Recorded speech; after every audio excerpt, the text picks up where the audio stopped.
कहानी की शुरुआत में एक लड़की जिसका नाम होली होता है, वो अपनी कहानी बता रही थी कि किस तरह देखते ही देखते मैं अपनी फैमिली की आंखों के सामने से इनविजिबल गायब हो गई। एक दिन होली अपने डैड और बहन भाइयों के साथ खाना खा रही थी। उसकी बड़ी बहन और छोटा भाई था। अब होली के डैड उसकी बहन भाइयों को तो खाना दे देती है, पर उसे नहीं देते क्योंकि वो किसी को भी दिखाई नहीं दे रही थी। पर तभी यहाँ उसकी मॉम आ गई, जिन्हें देख वो काफी खुश हो गई। दरअसल उसे सिर्फ उसकी मॉम में देख सकती थी, इसलिए बस वही होली को प्यार करती थी। अब एक दिन होली की मॉम उसे एक नेकलेस देती है जिसमें एक क्लाइडोस्कोप लगा हुआ था, यानी इसके जरिए किसी भी चीज को बआसानी देखा जा सकता था। चीजें इसके जरिए देखना भी काफी अच्छा लगता था। कुछ दिन के बाद होली की मॉम की हालत काफी खराब हो गई क्योंकि उन्हें कैंसर था। एक दिन तबीयत इतनी ज्यादा खराब हो गई कि उनकी मौत हो जाती है। मॉम के मरने से होली बहुत ज्यादा दुखी थी। वो पूरी तरह टूट गई, हर वक्त अपनी मॉम को याद करती रहती थी। जब होली स्कूल गई तो वहाँ भी हर कोई उसे नजरअंदाज कर रहा था। जाहिर है यहाँ भी वो सबके लिए इनविजिबल थी, किसी को नहीं दिख रही थी। होली ने देखा कि मेरी फैमिली मेरे कमरे को किसी स्टोर रूम की तरह इस्तेमाल कर रही है। वहाँ उन्होंने फजूल सामान रखा हुआ था, जो देखकर होली काफी टूट गई। उसे समझ नहीं आ रही थी कि इन हालात में क्या करूँ। होली का भाई दरअसल बेसमेंट में रहने लगा। उसे वीडियो आर्ट का काफी शौक था, जिसमें वो माहिर भी था। इसका ही पूरा सेटअप उसने वहाँ कर रखा था। होली की बहन ने भी शादी कर ली थी, जो अपने हस्बैंड के साथ हंसी खुशी रह रही थी। गरीब बात उसके डैड की, वो अभी भी एक इंश्योरेंस कंपनी में जॉब किया करती थी। अब ये सारी फैमिली आज भी साथ ही रह रही थी, जिन्हें देखकर हालांकि होली खुश तो होती है, लेकिन इस बात से भी वो उदास थी कि इन लोगों में मैं नहीं हूँ। अब ऐसे ही घूमते भागते हुए एक दिन उसे एक बिल्डिंग में घर मिल जाता है, जहाँ वो रहना शुरू कर देती है। अब वो अपने इनविजिबल होने का फायदा उठाकर जासूस का काम करने लगी, जैसे कि सेलिब्रिटी और एक्ट्रेस वगैरह अगर किसी के साथ ताल्लुक में होते तो ये उनकी तस्वीर बनाकर एक न्यूज रिपोर्टर को सेंड कर दिया करती थी, जिसके बाद वो होली को पैसे भिजवा दिया करता था। इनविजिबल होने की वजह से होली जहाँ चाहे जा सकती थी। शर्म, किसी को देखकर हिचकिचाना, कपड़े उसके लिए कोई मायने नहीं रखते थे। जाहिर है कोई उसे इस हालत में देख नहीं सकता था, तो इसलिए वो इस बात की परवाह नहीं करती थी। अब हमेशा की तरह एक दिन जब वो एक सेलिब्रिटी का पीछा कर रही थी उसके खिलाफ सबूत इकट्ठा करने के लिए, तो तभी एक बाउंसर जिसका नाम शेन होता है वो होली से टकरा जाता है। इसलिए उसने होली को पकड़ लिया। ये देखकर वो काफी हैरान रह गई क्योंकि उसकी मॉम के बाद ये दूसरा इंसान था जो होली को देख सकता था। इसीलिए शेन को लेकर होली के दिमाग में कई सारे सवाल थे, लेकिन वो किसी भी सवाल का जवाब दिए बगैर नजरअंदाज करके वहाँ से चला जाता है। वो घर आकर जब लेटी तो उसे याद आया कि मैंने बाउंसर शेन को कहीं देखा है। इसलिए वो फौरन अपने पास रखे एल्बम्स को चेक करने लगती है। उसे पता चला कि शेन धोखा देने वाले सेलिब्रिटीज में से एक है, जिसकी तस्वीर बनाकर उसने रिपोर्टर को सेंड की थी। इसलिए अब होली शेन के बारे में इंटरनेट पर सर्च करने लगती है, जहाँ उसे पता चला कि शेन काफी वक्त पहले पूरी दुनिया की फाइट का चैंपियन हुआ करता था, जिसका ताल्लुक एक मॉडल से था। दोनों एक दूसरे को पसंद करती थी, लेकिन होली की जासूसी की वजह से शेन का ये चक्कर सबके सामने आ गया। जो तस्वीर होली ने बनाई थी उसमें शेन मॉडल के काफी करीब था। इस वजह से शेन के सभी फैंस उसके खिलाफ हो गए। इस टेंशन की वजह से शेन ने जब अगली वर्ल्ड चैंपियन की लड़ाई की तो वो हार गया, जिस वजह से उसका करियर तबाह हो गया। अब जब होली को पता चला कि मेरी वजह से शेन की जिंदगी बर्बाद हुई तो वो काफी दुखी हो जाती है। वो एल्बम लेकर फौरन शेन के पास गई, इस सब के बारे में बताती है, माफी मांगने लगी कि तुम्हारे करियर डूबने की जिम्मेदार मैं हूँ। तब शेन उस पर गुस्सा करता है और यहाँ से चले जाने को कहता है। होली कहती है, मैं तुमसे वादा करती हूँ कि तुम्हारी खोई हुई इज्जत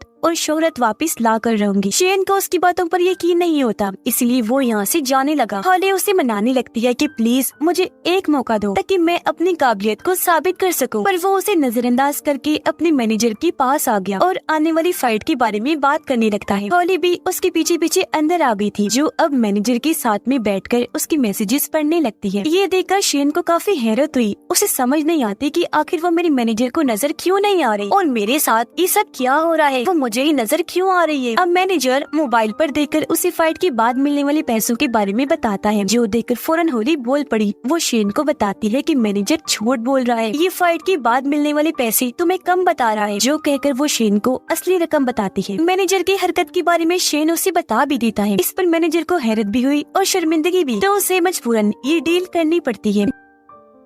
ये दोनों बाहर आ गई। यहाँ शेन सच में होली की महारत देखकर काफी हैरान रह जाता है। पूछने पर होली उसे बताती है कि मैं सिर्फ तुम्हें ही नजर आ रही हूँ। ये सुनकर शेन काफी हैरान रह गया और वो होली की बातों पर यकीन नहीं करता। तब होली अपनी बातों को ठीक साबित करने के लिए सामने से आने वाली एक गाड़ी के आगे आकर खड़ी हो जाती है। इससे पहले गाड़ी उसे टकराती, शेन सामने आकर होली को पकड़ के साइड में कर लेता है। अपनी तरफ से उसने होली को बचा लिया था, पर ड्राइवर ने गाड़ी रोक दी, जो शेन को ही सुनाने लगता है, क्योंकि होली उसे कहीं भी दिखाई नहीं दे रही थी। इस बात से शेन को अब कहीं न कहीं लगने लगता है कि होली सच में सबको दिखाई नहीं दे रही। होली उसे कहती है, लगता है हम किसी वजह से एक दूसरे से जुड़े हुए हैं, तो हमें एक दूसरे की मदद करनी चाहिए। इस पर शेन उससे बात करने के लिए कहता है कि कल तो मेरे घर पर आ जाना, डिटेल से बात हम वहीं करेंगे। उसके वहाँ आने पर शेन का डॉग भी नहीं भौंकता, जो देखकर अब शेन को पूरी तरह यकीन हो गया था कि हाँ सच में वो इनविजिबल है। वो फिर होली को अपनी कहानी बताने लगता है कि जब मैं छोटा था तो मेरे सुतीले डैड ने घर से मुझे निकाल दिया था। घर से निकलने पर लोगों ने मुझे तंग करना शुरू कर दिया, जिस वजह से मैं हर वक्त परेशान रहने लगा। तब इस सब से बचने के लिए मैंने फाइट करना शुरू कर दी और बस तब से लेकर आज तक मैं फाइटर ही हूँ। वो फिर बताता है कि आज मेरी एक जगह पर फाइट है, जो देखने होली भी जाती है। लेकिन जब वो $300 के लिए शेन को लड़ता हुआ देखती है तो फाइट के बाद उसे कहने लगी कि तुम्हें इससे बड़े लेवल पर फाइट करनी चाहिए, क्योंकि तुम इतने काबिल हो कि तुम्हें उस मुकाबले की जरूरत है। जिस पर शेन कहता है, मगर मुझसे लड़ने के लिए कोई भी फाइटर तैयार नहीं है, क्योंकि मेरी फाइट में कोई भी टिकट नहीं खरीदेगा। ये सुनकर होली जब घर आई तो इंटरनेट पर मशहूर फाइटर्स की लिस्ट को चेक करने लगती है। उसे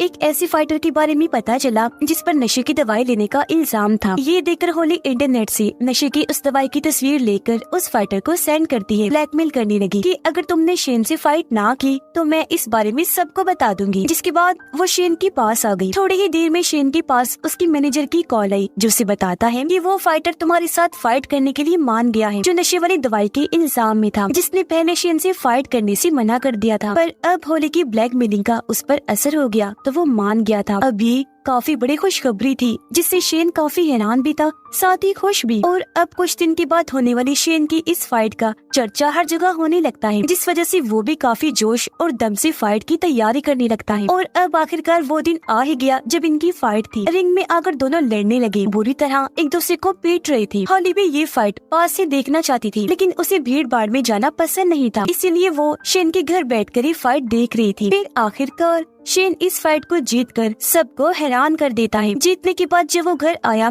तो होली से मिलकर काफी खुश हो जाता है। ये दोनों अब जब खाना खा रही थी तो शेन होली से उसकी वजूद के बारे में पूछता है कि आखिर इनविजिबल होने की वजह क्या है, तुम क्यों किसी को नहीं दिखती। जिस पर होली उसे बुरा भला कहने लगी, क्योंकि उसे लग रहा था कि शेन मेरी बेइज्जती कर रहा है। पर शेन उसे गले से लगाता है, कहने लगा कि देखो मैंने ये साबित कर दिया है कि मैं तुम्हारा मजाक नहीं उड़ा रहा। ये दोनों गले से लगे ही हुए थे कि तभी एक कैमरामैन आकर इनकी तस्वीर बना लेता है, क्योंकि शेन के साथ वहाँ होली का बस शैडो साया ही नजर आ रहा था। ये देख शेन जल्दी से भागा ताकि उसे पकड़ सके, लेकिन कैमरामैन वहाँ से भाग चुका था। पर इससे शेन को परेशानी नहीं हुई, क्योंकि उसे तो ये लग रहा था कि होली तस्वीर में नहीं आई होगी। लेकिन अगले दिन होली जब खुद को एल्बम में देखती है तो काफी खुश हो गई, क्योंकि वहाँ उसका शैडो था जिसके गले शेन लगा हुआ था। ये देखकर होली काफी खुश हो गई कि चलो कम से कम मेरा शैडो तो कहीं पर आया। जबकि शेन अपनी अगली फाइट के लिए एक कॉन्फ्रेंस में आया हुआ था। यहाँ सारे लोग उससे ये सवाल कर रहे थे कि वो शैडो वाली लड़की कौन है जो तुम्हारे साथ तस्वीर में थी। उनकी बातों को नजरअंदाज करके शेन उठा वहाँ से चला जाता है। अब होली एक और बाउंसर का पीछा करते हुए उसकी गाड़ी में आ गई। वो उसके सामने ही थी पर दिख नहीं रही थी। वो बाउंसर को तस्वीर सेंड करके ब्लैकमेल करती है कि तुम शेन से फाइट करो, वरना तुमने जिस लड़की के साथ कल रात गुजारी है उसके बारे में मैं सबको बता दूंगी, और हाँ तुम्हें ये फाइट हारनी होगी। ये देखकर बाउंसर को गुस्सा नहीं आया, बल्कि वो हंसने लगा। इस शर्त के लिए मान जाता है।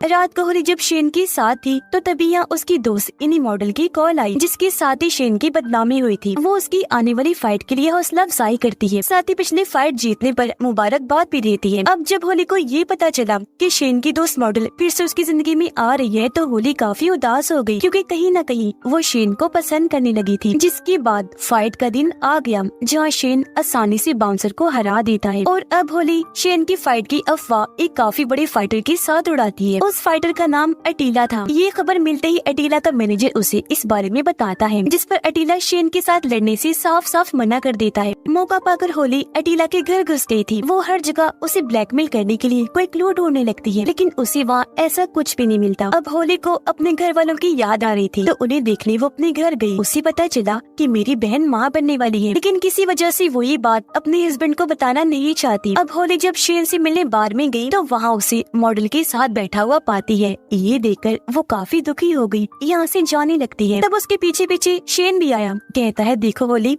तो मेरी जरूरत हो, लेकिन वो मेरा माजी है, मेरा प्यार है, जिसके साथ रहना मेरी मजबूरी है, क्योंकि आज भी मैं उसे पसंद करता हूँ। जो सुनकर होली एकदम टूट गई, क्योंकि वो ये बात कभी बर्दाश्त नहीं कर सकती थी। इसलिए शेन को अकेला छोड़कर वापस अपने घर आ जाती है, जहाँ खबरों में भी शेन और उस मॉडल के बारे में ही बताया जा रहा था, जो देखकर वो और दुखी हो गई। शेन से अलग होने के बाद अब होली आहिस्ता आहिस्ता नशे पर लग गई थी। जहाँ एक दिन उसे मिलने शेन आता है, वो उसे गले से लगा लेती है, पर शेन उसे ऐसा करने से मना करता है। कहने लगा, होली, तुम्हें अपनी इस हालत के बारे में समझना चाहिए कि तुम ऐसी इनविजिबल क्यों हो, और फिर उस वजह को ठीक करना। जो कहकर वो यहाँ से चला गया। उसके जाते ही होली गुस्से से पागल हो गई, कंट्रोल से बाहर हो जाती है। पूरे घर का सामान तोड़कर इधर उधर बखेरने लगती है, जिसमें उसकी मॉम का दिया हुआ क्लाइडोस्कोप वाला नेकलेस भी टूटकर गिर जाता है। अगली सुबह जब होली सोकर उठी, तो वो काफी हैरान रह जाती है, क्योंकि अब तो वो खुद को शीशे में भी नहीं देख पा रही थी। ये बताने के लिए वो जब शेन के पास गई, तो अब वो उसे भी दिखाई नहीं दे रही थी, जिस वजह से वो काफी चौंक गई। पूरे शहर में घूमने लगती है, क्योंकि उसे कुछ समझ नहीं आ रही थी कि मैंने करना क्या है। उधर मॉडल शेन की ट्रेनिंग देखकर काफी खुश हो जाती है। कहने लगी कि मुझे लगता है तुम इस बार अटीला से भी जीत जाओगी, क्योंकि हारने वाले लोगों से मैं ताल्लुक नहीं रखती। ये सुनकर शेन को अजीब लगा। वो कहता है कि अगर मैं हार गया तो क्या तुम मुझे छोड़ दोगी? वो बातों को टालने लगती है। अरे नहीं नहीं, मैं तो बस मजाक कर रही थी। पर क्योंकि शेन को उस पर शक हो रहा था, इसलिए वो यहाँ से चला जाता है। उधर होली ये फैसला करती है कि इससे पहले मैं हमेशा के लिए इनविजिबल हो जाऊँ, मेरा वजूद खत्म हो जाए, मैं आखिरी बार अपनी फैमिली से मिल आती हूँ। वो जब अपने घर गई, तो पता चला कि उसकी बहन ने अभी तक अपने हस्बैंड को इस बारे में नहीं बताया कि मैं माँ बनने वाली हूँ। ये देखकर होली समझदारी से उसकी किट को अपनी बहन के हस्बैंड के सामने ले आती है, जिससे वो भी जान गया कि वो माँ बनने वाली है। उसे बहुत खुशी हुई, वो उसे गले से लगा लेता है। अब जब होली अपने भाई के पास गई, तो उसने देखा कि कैमरा में मेरा भाई एक लड़की को देख रहा है, क्योंकि वो उसे पसंद करता था, पर अभी तक इस बारे में उसे नहीं बताया। ये देखकर होली जानबूझकर उस लड़की को नीचे गिरा देती है, ताकि मेरा भाई उसे बात कर सके। ऐसा होता भी है। दोनों बातें करने लगे। इस तरह उनकी दोस्ती हो जाती है। अब वो अपने डैड के पास गई, जो दुखी नजर आ रही थी। उनकी आंखों में आंसू थे। होली देखती है कि लैपटॉप में डैड मॉम की तस्वीर देखकर उदास है, यानी वो उन्हें आज भी याद करते हैं। उसने फिर जब देखा कि डैड मॉम की कब्र पर जा रहे हैं, तो वो भी उनके साथ साथ चली जाती है। वो फिर अपने डैड से माफी मांगकर शेन की फाइट देखने के लिए निकल जाती है, जबकि शेन फाइट में अटीला से काफी मार खाता है। ये देखकर होली को बुरा लगा, इसीलिए वो शेन की हौसला अफजाई करने के लिए रिंग में ही चली जाती है। वो शेन के हाथ पर अपना हाथ रखकर कहती है कि तुम घबराओ नहीं, मैं तुम्हारे लिए यहाँ पर मौजूद हूँ। अब पहले पहले तो होली शेन को नजर नहीं आती, लेकिन कुछ ही देर में वो शेन के साथ साथ सबको दिखने लगती है। पर इस बात से वो खुद अनजान थी, जल्दी से रिंग से बाहर आ जाती है, ताकि वहाँ से शेन को सपोर्ट कर सके। तभी गार्ड उसके पास आ गया, और क्योंकि वो बिना टिकट के अंदर आई थी, इसलिए वो उसका बाजू पकड़ लेता है, ताकि उसे बाहर निकाल सके। ये देखकर होली काफी चौंक गई कि ये मुझे देख पा रहा है, इसलिए मुझे हाथ भी लगाया। और अब शेन कुछ ही पॉइंट्स के कम होने की वजह से अटीला से फाइट हार जाता है। मैच खत्म होने के बाद मॉडल उसके पास आकर शेन को हमदर्दी दिखाती है, पर वो उसे कोई बात किए बगैर वहाँ से चला गया, क्योंकि अब वो होली को पसंद करने लगा था। इसलिए वो भागकर होली के पास गया, जहाँ गार्ड उसे निकाल रहे थे। शेन उनसे कहता है कि रुक जाओ, ये मेरे साथ है, और अब वो होली को गले से लगा लेता है। दोनों फिर से गले